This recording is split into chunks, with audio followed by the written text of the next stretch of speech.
seedings, and pairings. So get out your bracket sheet, get those pencils ready. Here are the basics. Of the 65 available tournament bids, 31 are automatically given to conference champions. The tournament committee hands out the remaining 34 bids on an at-large basis.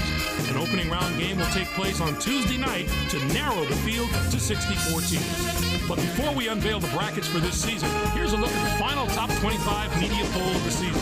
There's one big change you'll notice in the ranking. A new team has made the top 25 this week. The North Carolina Tar Heels break into the poll as the number 23 team. The poll voters have had their say in the national rankings since November. The time has come to hand over the reins to the selection committee.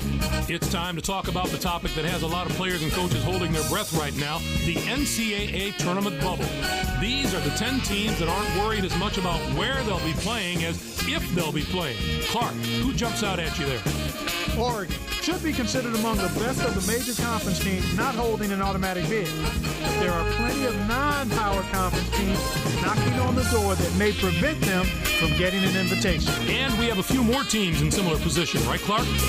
Louisville has been up and down this year, and it's a matter of which part of their schedule the committee wants to look at, the up part or the down part. I'm sure it's been a long week for those teams, but the wait's almost over. The NCAA selection committee has finished its meeting, and we're ready to unveil the top 4 seeds in this year's tournament. The George Washington Colonial are the top overall seed, and they will play in the East Regional. They begin the tournament as the dominant team in college basketball. They've been ranked number 1 in the media poll for the past 17 weeks. Let's see if they can live up to everyone's expectation. On to the second number 1 seed, who will play in the South Region. The UCLA Bruins are seeking their 12th NCAA championship in school history. The Weber State Wildcats are our third number 1 seed, and they'll play in the Midwest Regional. They're back in the tournament again, and no doubt they'll be feeding off the experience of last year's appearance as they try to get to the Final Four this year. And finally, our fourth number 1 seed will play in the West Region. The Wake Forest Demon Deacons are in the tournament field as a number 1 seed for the first time in the history of their program. Now, here's how the brackets shape up based on where the number 1 seeds have been assigned. In one national semifinal game, the winner of the East Regional will play the winner of the South Regional. In the other semifinal game, the winner of the Midwest Regional will play the winner of the West Regional. Those games will be played on Saturday, April 5th. Then it'll be on to the national championship game on Monday night, April 7th. Anything shocking to you about those picks? No real surprises here, Greg. All 4 of these teams have proven to be elite, and their hard work has paid off. It will be tough to argue with the choices of the committee on this one. So, with the number 1 seeds out of the way, it's finally time to tackle the rest of the bracket. First up, we take a look at the East Regional. The George Washington Colonial are the top seed, finishing at 32-1. They won both the regular season and conference tournament titles in the A-10. They will take on the winner of the opening round play-in game between Norfolk State with 14 wins and Texas A&M Corpus Christi from the independent ranks. And now, the number 8 seed, the Xavier Musketeers, come into the tournament after finishing 7th in their conference during the regular season and were winners of their conference tournament. They're going to play the number 9 seed, the South Carolina Gamecocks, who were 7th in their conference, finishing at 18-10. Arizona comes in as the number 5 seed, finishing at 19-8. And they will take on the 12th seed from the West Coast Conference, the Santa Clara Broncos, with 20 wins. Marquette enters the field as the number 4 seed from the Big East. It's yet another appearance in the brackets for a school that's no stranger to the NCAA tournament. They'll be getting ready to face the number 13 seed. The away team finished the season with 17 wins. The Marquette Golden Eagles are going to provide serious matchup problems to any team that doesn't have depth and defensive ability at both guard spots. They have outstanding backcourt play at both ends of the court. It's far, and they're going to have to maintain that form if they want to do some damage in this tournament. The Missouri Tigers are in as the number 6 seed. They'll be taking on the number 11 seed, the Nebraska Cornhuskers, with 20 wins. Connecticut comes in as the number 3 seed, finishing at 23-8. North Florida comes in to face them at number 14 with 17 wins in the tournament championship of the Atlantic Sun Conference. Our number 7 seed is from the Big East. The Villanova Wildcats were rewarded for their outstanding play this season with an at-large bid and a ticket to the Big Dance. They are going to play the number 10 seed, the Utah Utes, who were 7th in their conference, finishing at 22-12. Next up is the number 2 seed. The Baylor Bears are the regular season champion from the Big 12. They'll be going up against the number 15 seed, the Southern Miss Golden Eagles, with 16 wins. This marks their 4th appearance ever in the NCAA tournament. What a tremendous regional final we'd have in this bracket if the number 1 and 2 seeds here make it through the first 3 rounds unscathed. That could be one of the games of the tournament. Next up, we'll take a look at the South Regional. The UCLA Bruins are the top seed, finishing at 28-4. They won both the regular season and conference tournament titles in the Pac-10. They'll take on the Sacred Heart Pioneers, the number 16 ranked team. This marks their first appearance in the NCAA tournament in team history. St. Mary comes in as the number 8 seed, finishing at 26-9. Florida comes in to face them at number 9 with 24 wins in the tournament championship of the SEC. Houston enters the field as the number 5 seed from the Southland Conference. This marks their 22nd appearance ever in the NCAA tournament. They'll be getting ready to face the number 12 seed, the away team, finished the season with 19 wins. The Houston Cougars are a team I love watching play. They've been one of the highest scoring teams in the country, and I don't see any reason for them to slow down during the tournament. If they can dictate the tempo of the game and force the other team to run with them, they are very hard to deal with. I wouldn't put it past these guys to make a run this year. Auburn comes in as the number 4 seed, finishing at 19-8. And they'll take on the 13th seed from the Metro Atlantic Conference, the Rider Broncs, with 24 wins.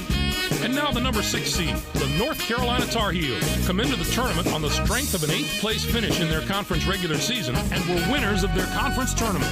They are going to play the number 11 seed, the Cincinnati Bearcats, who came in first in their conference tournament, finishing at 24-6. The Stetson Hatters are in as the number 3 seed. They'll be taking on the number 14 seed, the Northern Iowa Panthers, with 15 wins. Next up is the number 7 seed. The Duke Blue Devils have established themselves as one of the best teams from the ACC. They'll be going up against the number 10 seed, the Washington Huskies, with 20 wins. They return once more to the very familiar surroundings of the NCAA tournament. Our number 2 seed is from the Big 12. The Texas Tech Red Raiders are on a hot streak, having just won their conference tournament championship. They're going to play the number 15 seed, the Tennessee Martin Skyhawks, who came in first in their conference tournament, finishing at 18-13. Some of the lower seeds in this bracket have the ability to not only compete with the high seeds, but win a few games. Potential for a Cinderella or two in this bracket is definitely there. On to our 3rd bracket of the day. Let's take a look at the Midwest Regional. Finishing at 30-4. They won both the regular season and conference tournament titles in the Big Sky Conference. They'll take on the Midshipmen of Navy, the number 16 ranked team. This is their 12th appearance all time in the NCAA tournament. Our number 8 seed is from the Big 10. The Penn State Nittany Lions were rewarded for their outstanding play this season with an at-large bid and a ticket to the Big Dance. They're going to play the number 9 seed, the Indiana State Sycamore, who were regular season champions in their conference, finishing at 26-6. The Arkansas Razorbacks are in as the number 5 seed. They'll be taking on the number 12 seed, the Chattanooga Mocs, with 23 wins. Kentucky enters the field as the number 4 seed from the SEC. It's yet another appearance in the brackets for a school that's no stranger to the NCAA tournament. They'll be getting ready to face the number 13 seed. The Vermont Catamounts finished the season with 21 wins. The Kentucky Wildcats is a team to consider when you're filling out your bracket. They've been through so much this year. Adversity typically helps a team become a championship team.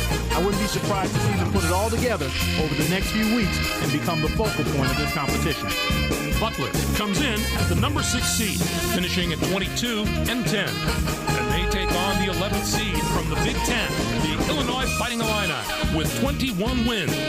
And now the number 3 seed, the Purdue Boilermakers, come into the tournament as the 4th place team in their conference during the regular season and were semifinalists in their conference tournament. They are going to play the number 14 seed, the Elon Phoenix, who came in first in their conference tournament, finishing at 19-14. Next up is the number 7 seed.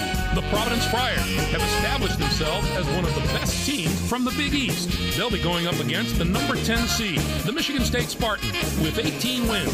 They return once more to the very familiar surroundings of the NCAA tournament. Yale comes in as the number 2 seed, finishing at 26-2. Oral Roberts comes in to face them at number 15 with 15 wins in the tournament championship of the conference. There are going to be some incredible matchups in the later rounds of this bracket. If the top seeds can avoid the early upsets, we can look forward to some real heavyweight battles. And finally, let's have a look at the West Regional. The Wake Forest Demon Deacons are the top seed, finishing at 24-6. They were winners of the regular season championship in the ACC. They'll take on the Long Beach State 49ers, the number 16 ranked team. This marks their 10th appearance in the NCAA tournament in team history. Next up is the number 8 seed. The Virginia Cavaliers have established themselves as one of the best teams from the ACC. They'll be going up against the number 9 seed, the Kansas Jayhawks, with 19 wins. They return once more to the very familiar surroundings of the NCAA tournament. Rutgers comes in as the number 5 seed, finishing at 20-9. And they will take on the 12th seed from the Mountain West Conference, the UNLV Runnin' Rebels, with 20 wins. Indiana comes in as the number 4 seed, finishing at 23-8. High Point comes in to face them at number 13 with 20 wins in the tournament and regular season championships of the Big South. Our number 6 seed is from the West Coast Conference. The Gonzaga Bulldogs were rewarded for their outstanding play this season with an at-large bid and a ticket to the Big Dance. They are going to play the number 11 seed, the Duquesne Dukes, who came in first in their conference tournament, finishing at 25-6. The Michigan Wolverines are in as the number 3 seed. They'll be taking on the number 14 seed, the Ohio Bobcats, with 19 wins.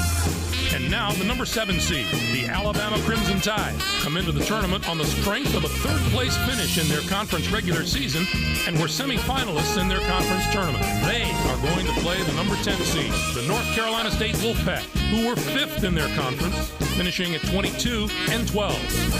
St. John enters the field as the number 2 seed from the Big East. It's yet another appearance in the brackets for a school that's no stranger to the NCAA tournament. They'll be getting ready to face the number 15 seed, the Southern Jaguars, finished the season with 17 wins. The St. John's Red Storm have more to prove than any other team in this tournament. They haven't had a lot of experience in the tournament recently, so it's difficult to say exactly how they'll handle it. They've shown they're capable of playing with the best teams in the nation during the regular season. Now they need to show they belong with those teams come tournament time. It's the first question every selection Sunday. Which is the toughest bracket? Well, this bracket looks to me like it wins that prize this year. Not only are the top seeds strong, the lower seeds can be dangerous as well. Clark, how do you view this year's top 16? There are no real off-the-wall picks that jump out at me. These 16 teams are all pretty deserving. Let's give the committee some props this year. Marquette snuck into the top 16 is probably the weakest of the 4 seeds, and I'd be surprised if they make it to the real Sweet 16. Now, let's see how the conference representation fares. The Big Ten gets 8 teams. The SEC with 7 out of the Big East. The ACC gets 5 teams. It was really an up year for the teams in the West Coast Conference. They topped the non-power conferences with the number of bids they got, and it shows you how far this conference has come. They're becoming dominant at that level. And let's not forget the team out of the Southland Conference. For a small conference, they competed at a very high level this year. Those teams could be the place to look if you're trying to find a Cinderella story in the tournament. I'm surprised there were so few bids for the teams in Conference USA. It was an especially disappointing year for that conference. Usually you can count on a few of the nation's elite teams coming out of there. But this was a season where very few of those teams could maintain any type of positive momentum. We showed you the bubble teams before. Now that we know who's in and who's out, what do you think of the selections, Clark? Utah played in one of the power conferences, and that counts for a few extra wins in the eyes of the NCAA, whether it's right or not. But let's not take anything away from them. They had a nice year. While they start prepping for their first-round games, 5 teams on the other side of the page will be full-time students again. Wisconsin just didn't do enough in the latter part of the season to warrant that bid. It's really too bad because I like a lot of the things they bring to the table. But I have no doubt they'll be back next year. All right, Clark, now that we know all the teams and matchups, time to get the tournament underway and let the madness take over. Greg, let's throw the ball up right now. I can't wait to get started. I hope this is an NCAA tournament that gives a lot of those special moments that stay with us for years to come. For my partner Clark Kellogg and for all of us here in the 2K Sports Studios, I'm Greg Gumbel. Thanks for joining us on the NCAA Selection Show, brought to you by State Farm, the #1 auto insurer. Enjoy all the excitement of the NCAA tournament.